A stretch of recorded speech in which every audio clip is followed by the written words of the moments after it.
আসসালামু আলাইকুম। দীর্ঘ বিরতির পরে আজকে আবার একটা ভিডিও করার জন্য আসছি এবং আমার তো video all related to capital market. আপনাদের অনেকের মনে প্রশ্ন রাখতে পারে, এই দীর্ঘ সময় ধরে কোনো ভিডিও দেই নেই, কি কোনো সাবজেক্ট পাই নাই, নাকি আমার অন্য কোনো এঙ্গেজমেন্ট ছিল, নাকি অসুস্থ ছিলাম। তা আলহামদুলিল্লাহ অসুস্থই ছিলাম না।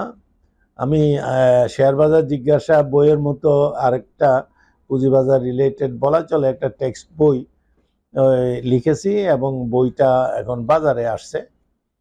তো এই বইটা আবার প্রশ্ন আকারে না, এই বইটা টেক্সট বইয়ের আদলেই লেখা।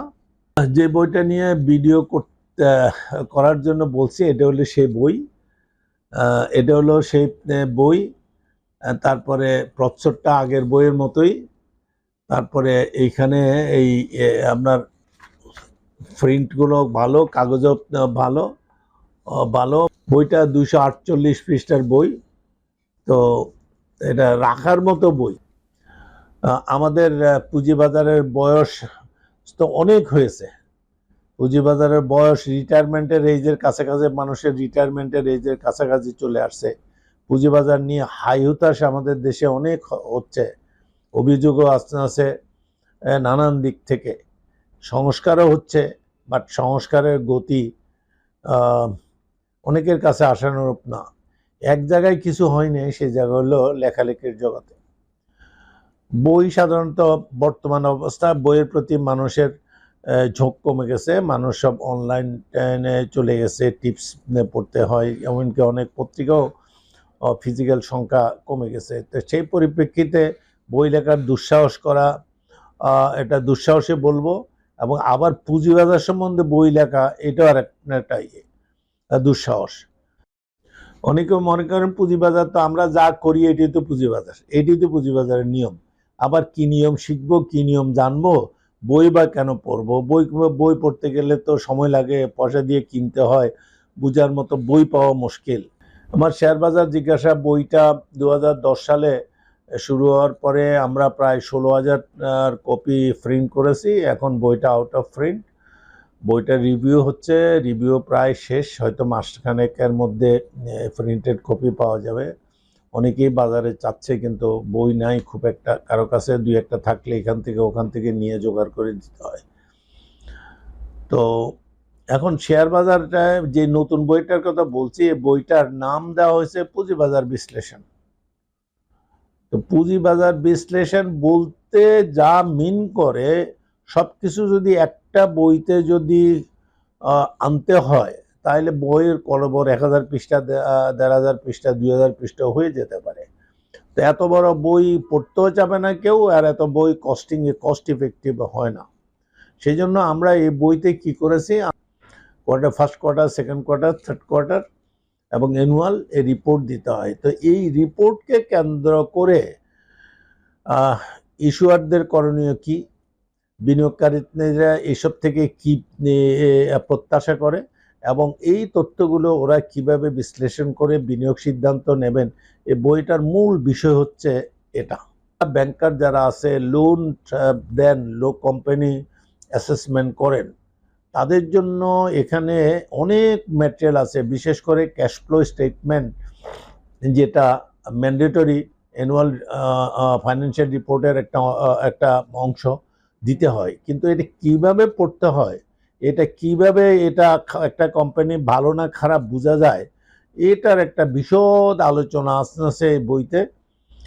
এটা পড়লে অ্যাকাউন্টিং বা পোর্টফোলিও ম্যানেজমেন্টের ছাত্র যারা আছে তাদের কাজে লাগবে, ব্যাংকার যারা আছে তাদের কাজে লাগবে, শিক্ষক যারা আছে তাদের কাজে লাগবে, কোম্পানি যারা পরিচালনা করেন তাদেরও কাজে লাগবে। তো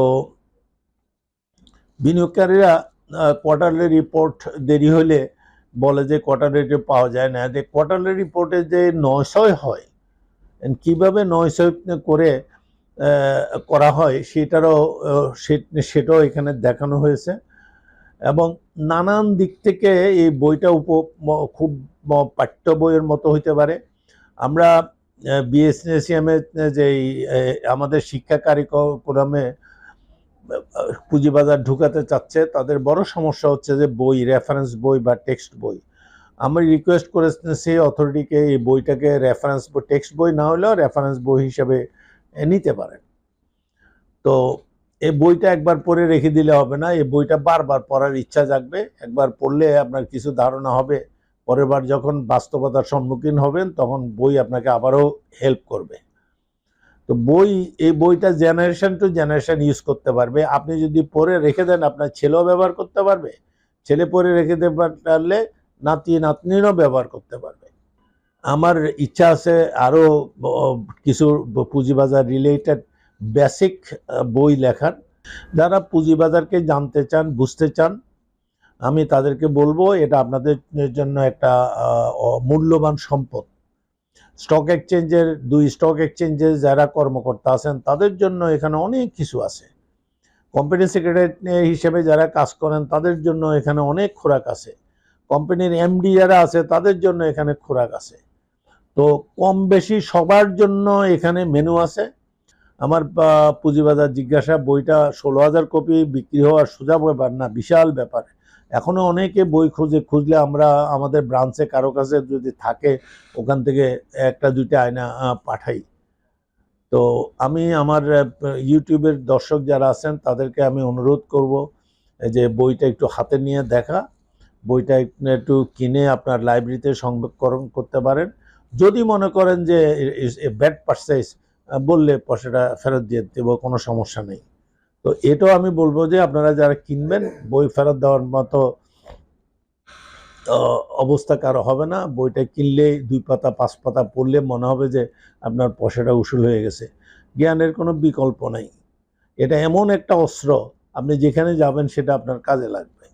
আর বইতে যত নলেজ দেওয়া আছে সব কিছু আপনি কাজে লাগাই যাবেন এটা সম্ভব না। 1 পাতা 2 পাতা 5 পাতা 10 পাতা আপনার কাজে লাগবে, বাকিটা আরেকজনের কাজে লাগবে। তো আমি আবারও বলতেছি আপনারা বইটা কেনার চেষ্টা করবেন। আমাদের ব্রাঞ্চগুলোতে পাওয়া যাবে, রকমারিতে পাওয়া যাবে, এখানে চিটংয়ে ওমর বইঘর আছে, নিউমার্ক জিএসির মোড়ে ওদের কাছেও আছে, ঢাকায় আলিগড় লাইব্রেরিতে আছে, আরও দেশের বিভিন্ন জায়গায় আমাদের ব্রাঞ্চ তো সারা দেশে আছে, ওখানেও কোনো লাইব্রেরিতে হয়তো পাওয়া যেতে পারে। আমি লাইব্রেরিতে বই দেওয়ার ব্যাপারে খুব একটা ইন্টারেস্টেড না, কারণ লাইব্রেরিতে মানুষ পাঠ্য বই খুঁজে, লাইব্রেরিতে মানুষ পপুলার কোনো রাইটারের বই খুঁজে। আমাদের মতো অখ্যাত লোক তারপরে আবার পুঁজিবাজার এগুলো কেউ খুঁজে কিনবে এটা মনে হয় না।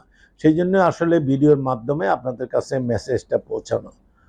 তো ভিডিওটা আপলোড হলে আপনাদের যদি কোনো প্রশ্ন থাকে প্রশ্ন করবেন, উত্তর দেব ইনশাআল্লাহ। আসসালামু আলাইকুম।